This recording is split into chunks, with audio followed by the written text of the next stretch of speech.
আজকের রেসিপি যোধপুরি আলু। আলু, সাদা তিল, ধনে পাতা ও কাঁচা লঙ্কা নেব। এবার আলুগুলো কেটে নিলাম।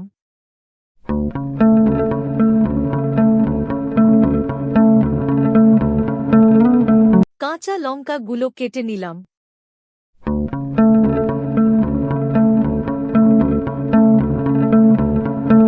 কড়াইতে তিল নেড়ে নিলাম।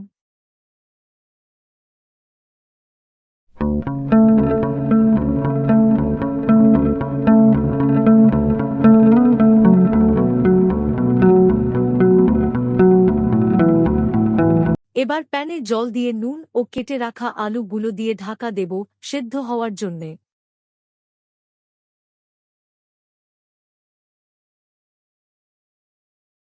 সেদ্ধ আলুগুলোর খোসা ছাড়িয়ে নিলাম।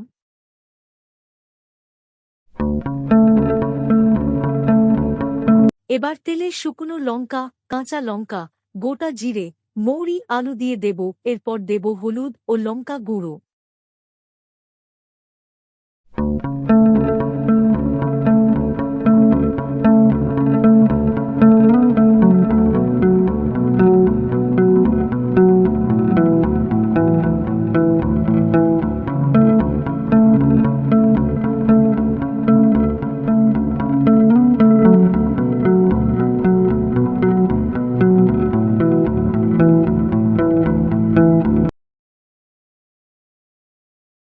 এবার ঢাকা খুলে আমচুর, ধনে পাতা, সাদা তিল দিয়ে নেড়ে দিলেই রেসিপি রেডি।